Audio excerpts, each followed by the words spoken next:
जय श्री कृष्णा दोस्तों, आप सभी का स्वागत है हमारे चैनल शिव पार्वती धार्मिक कथा में। दोस्तों, आज हम पूर्णिमा व्रत की कथा सुनेंगे। पूर्णिमा व्रत कथा। द्वापर युग में एक समय की बात है कि यशोदा जी ने कृष्ण से कहा, हे कृष्ण, तुम सारे संसार के उत्पन्न करता तथा पालनहारी हो।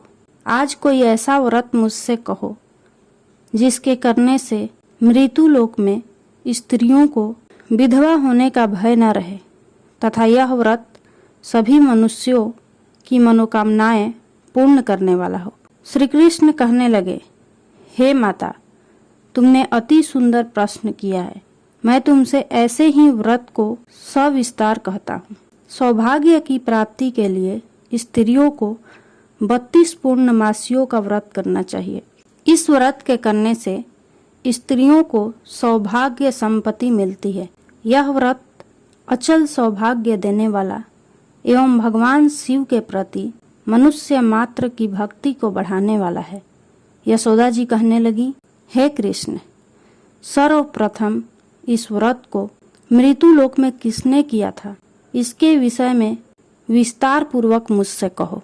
श्री कृष्ण जी कहने लगे कि इस भूमंडल पर एक अत्यंत प्रसिद्ध राजा चंद्रहास से पालित अनेक प्रकार के रत्नों से परिपूर्ण कातिका नाम की एक नगरी थी।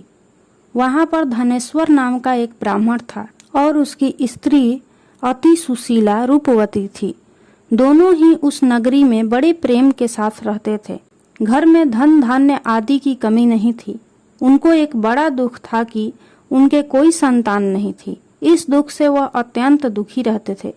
एक समय एक बड़ा तपस्वी योगी उस नगरी में आया। वह योगी उस ब्राह्मण के घर को छोड़कर अन्य सब घरों से भिक्षा लाकर भोजन किया करता था। रूपवती से वह भिक्षा नहीं लिया करता था। उस योगी ने एक दिन रूपवती से भिक्षा न लेकर किसी अन्य घर से भिक्षा लेकर गंगा किनारे जाकर भिक्षान को प्रेम पूर्वक खा रहा था कि धनेश्वर ने योगी का यह सब कार्य किसी प्रकार से देख लिया। अपनी भिक्षा के अनादर से दुखी होकर धनेश्वर योगी से बोला, महात्मन, आप सब घरों से भिक्षा लेते हैं परंतु मेरे घर की भिक्षा कभी भी नहीं लेते। इसका कारण क्या है?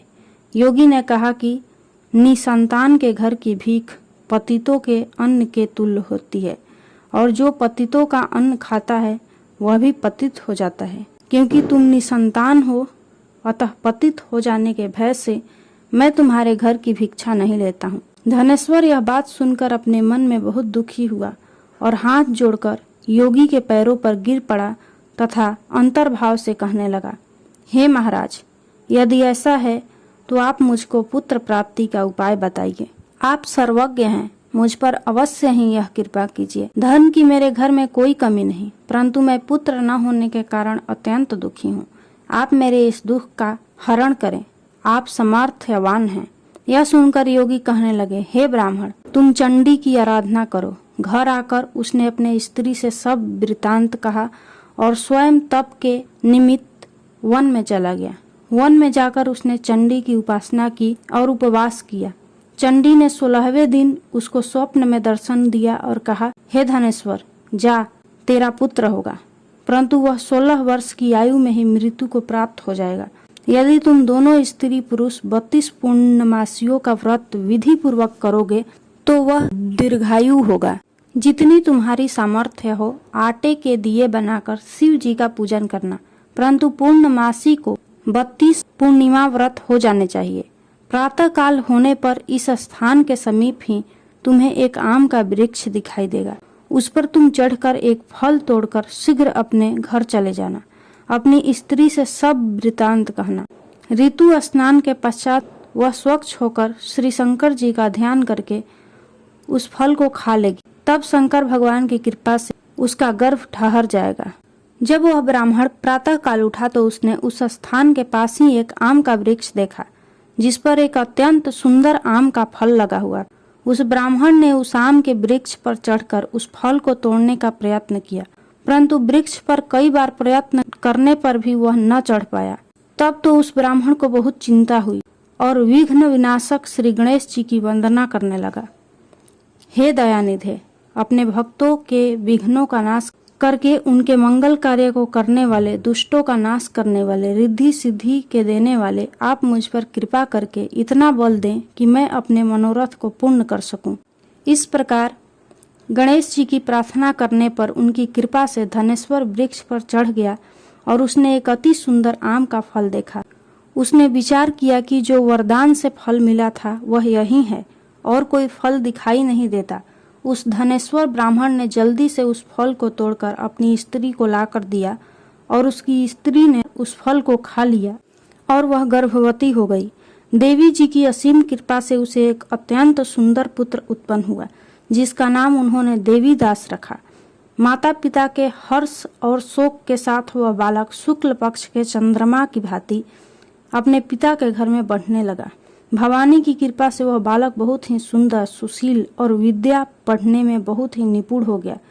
दुर्गा जी की आज्ञा अनुसार उसकी माता ने 32 पूर्णिमा का व्रत रखना प्रारंभ कर दिया था, जिससे उसका पुत्र बड़ी आयु वाला हो जाए। 16वां वर्ष लगते ही देवीदास के माता पिता को बड़ी चिंता हो गई कि कहीं उनके पुत्र की इस वर्ष मृत्यु न हो जाए। इसलिए उन्होंने अपने मन में विचार किया कि यदि यह दुर्घटना उनके सामने हो गई तो वे कैसे सहन कर सकेंगे। इसलिए उन्होंने देवीदास के मामा को बुलाया और कहा कि हमारी इच्छा है कि देवीदास 1 वर्ष तक काशी में जाकर शिक्षा ग्रहण करे और उसको अकेला भी नहीं छोड़ना चाहिए। इसलिए साथ में तुम चले जाओ और 1 वर्ष के पश्चात इसको वापस लौटा लाना। सब प्रबंध करके उसके माता पिता ने काशी जाने के लिए देवीदास को एक घोड़े पर बैठाकर उसके मामा को उसके साथ कर दिया, किंतु यह बात उसके मामा या किसी और से नहीं कही। धनेश्वर ने सपत्नी अपने पुत्र की मंगल कामना तथा दीर्घायु के लिए भगवती दुर्गा की आराधना और पूर्णमासी का व्रत करना आरंभ कर दिया। इस प्रकार बराबर 32 पूर्णमासी का व्रत पूरा किया। कुछ समय बाद एक दिन वह दोनों मामा और भांजा मार्ग में रात्रि बिताने के लिए किसी गांव में ठहरे हुए थे। उस दिन उस गांव में एक ब्राह्मण की अत्यंत सुंदरी, सुशीला, विदुषी और गुणवती कन्या का विवाह होने वाला था। जिस धर्मशाला के अंदर वर और उसकी बारात ठहरी हुई थी, उसी धर्मशाला में देवीदास और उसके मामा भी ठहरे हुए थे। संजोगवश कन्या को तेल आदि चढ़ाकर मंडप आदि का कृत्य किया गया तो लग्न के समय वर को धनुर्वात हो गया। इसलिए वर के पिता ने अपने कुटुंबियों से परामर्श करके निश्चय किया कि यह देवीदास मेरे पुत्र जैसा ही सुंदर है, मैं इसके साथ ही लग्न करा दूं और बाद में विवाह के अन्य कार्य मेरे लड़के के साथ हो जाएंगे। ऐसा सोचकर देवीदास के मामा से जाकर बोला कि तुम थोड़ी देर के लिए अपने भांजे को हमें दे दो, जिससे विवाह के लग्न का सब काम सुचारू रूप से हो सके। तब उसका मामा कहने लगा कि जो कुछ भी मधु पर्क आदि कन्यादान के समय वर को मिले वह सब हमें दे दिया जाए, तो मेरा भांजा इस बारात का दूल्हा बन जाएगा। यह बात वर के पिता द्वारा स्वीकार कर लिए जाने के बाद मामा ने अपने भांजा को दूल्हा बनाकर भेज दिया और उसके साथ सब विवाह कार्य रात्रि में विधि पूर्वक संपन्न हो गया। पत्नी के साथ वह भोजन न कर सका और अपने मन में सोचने लगा कि न जाने यह किसकी स्त्री होगी। वह एकांत में यहीं बैठकर सोचने लगा और उसकी आंखों में आंसू आ गए। तब वधू ने पूछा कि क्या बात है, आप इतने उदासीन व दुखी क्यों हैं? तब उसने सब बातें जो वर के पिता व उसके मामा में हुई थी उसको बतला दी। तब कन्या कहने लगी कि यह ब्रह्म विवाह के विपरीत कैसे हो सकता है? देव, ब्राह्मण और अग्नि के सामने मैंने आपको ही अपना पति बनाया है, इसलिए आप ही मेरे पति हैं। मैं आपकी ही पत्नी रहूंगी, किसी अन्य की कदापि नहीं। तब देवीदास ने कहा, ऐसा मत कहिए, क्योंकि मेरी आयु बहुत थोड़ी है। मेरे पश्चात आपकी क्या गति होगी, इन बातों को अच्छी तरह विचार लो। परंतु वह दृढ़ विचार वाली थी। बोली कि जो आपकी गति होगी वही मेरी गति होगी। हे स्वामी, आप उठिए और भोजन करिए, आप निश्चय ही भूखे होंगे। इसके बाद देवीदास और उसकी पत्नी दोनों ने भोजन किया तथा शेष रात्रि वे सोते रहे। प्रातः काल देवीदास ने अपनी पत्नी को 3 नगों से जड़ी हुई एक अंगूठी दी, एक रुमाल दिया और बोला, हे प्रिय, इसे लो और संकेत समझकर स्थिर चित्त हो जाओ। मेरा मरण और जीवन जानने के लिए एक पुष्प वाटिका बना लो, उसमें सुगंधी वाली एक 9 मल्लिका लगा लो। उसको प्रतिदिन जल से सिंचा करो और आनंद के साथ खेलो कूदो तथा उत्सव मनाओ। जिस समय और जिस दिन मेरा प्राणांत होगा ये फूल सूख जाएंगे और जब ये फिर हरे हो जाएं तो जान लेना कि मैं जीवित हूँ। यह बात निश्चय करके समझ लेना, इसमें कोई संशय नहीं है। यह समझाकर वह चला गया। प्रातः काल होते ही वहां पर गाजे बाजे बजने लगे और जिस समय विवाह के कार्य समाप्त करने के लिए वर तथा सब बाराती मंडप में आए तो कन्या ने वर को भली प्रकार से देखकर अपने पिता से कहा कि यह मेरा पति नहीं है, मेरा पति वही है जिसके साथ रात्रि में मेरा पाणी ग्रहण हुआ था। इसके साथ मेरा विवाह नहीं हुआ है। यदि यह वही है तो बताइए कि मैंने इसको क्या दिया। मधुपर्क और कन्यादान के समय जो मैंने आभूषण दिए थे उन्हें दिखाए तथा रात में मैंने क्या गुप्त बातें कही थी वह सब सुनाए। पिता ने उसके कथानुसार वर को बुलवाया। कन्या की यह सब बातें सुनकर वह कहने लगा कि मैं कुछ नहीं जानता। इसके पश्चात वह लज्जित होकर चला गया और सारी बारात भी अपमानित होकर वहां से लौट गई। भगवान श्री कृष्ण बोले, हे माता, इस प्रकार देवीदास काशी शिक्षा ग्रहण के लिए चला गया। जब कुछ समय बीत गया तो काल से प्रेरित होकर एक सर्प रात्रि के समय उसको डसने के लिए वहां पर आया। उस विषधर के प्रभाव से उसके शयन का स्थान चारों ओर से विष की ज्वाला से विषैला हो गया, परंतु व्रतराज के प्रभाव से उसको काटने न पाया, क्योंकि पहले ही उसकी माता ने 32 पूर्णिमा का व्रत कर रखा था।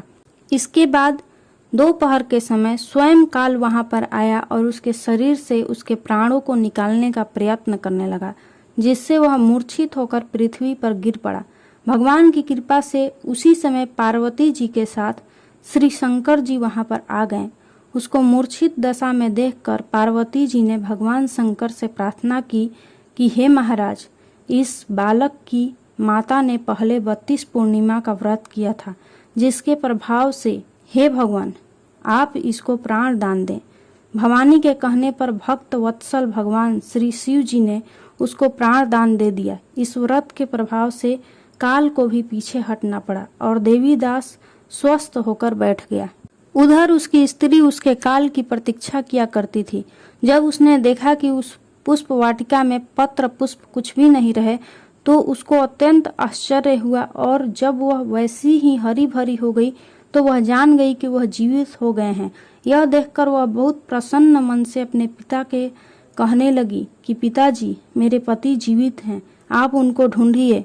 जब 16वां वर्ष व्यतीत हो गया तो देवीदास भी अपने मामा के साथ काशी से चल दिया। इधर उसे ससुर उसको ढूंढने के लिए अपने घर से जाने ही वाले थे कि वह दोनों मामा भांजा वहां पर आ गए। उसको आया देखकर उसका ससुर बड़ी प्रसन्नता के साथ अपने घर में ले आया। उस समय नगर के निवासी भी वहां इकट्ठे हो गए और सबने निश्चय किया कि अवश्य ही इसी बालक के साथ इस कन्या का विवाह हुआ था। उस बालक को जब कन्या ने देखा तो पहचान लिया और कहा कि यह तो वही है जो संकेत करके गया था। तब सभी लोग कहने लगे कि अच्छा हुआ जो यह आ गया, और सब नगरवासियों ने आनंद मनाया।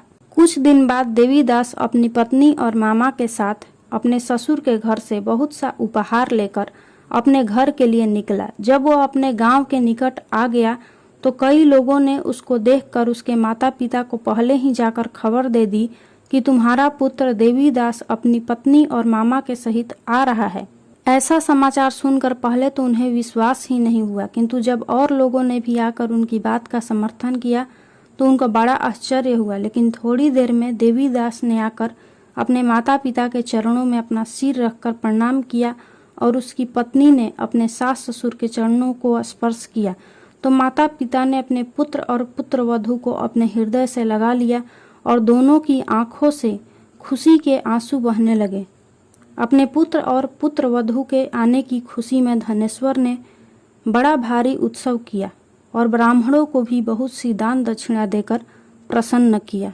श्री कृष्ण जी कहने लगे कि इस प्रकार धनेश्वर 32 पूर्णिमाओं के व्रत के प्रभाव से पुत्रवान हो गया। जो भी स्त्रियां इस व्रत को करती हैं वे जन्म जन्मांतर में वैधव्य का दुख नहीं भोगती और सदैव सौभाग्यवती रहती हैं। यह मेरा वचन है, इसमें कोई संदेह नहीं मानना। यह व्रत पुत्र पौत्रों को देने वाला तथा संपूर्ण मनोकामनाओं को पूर्ण करने वाला है। 32 पूर्णिमाओं के व्रत करने से व्रती की सब इच्छा भगवान शिव जी की कृपा से पूर्ण हो जाती है। बोलिए श्री कृष्ण भगवान की जय।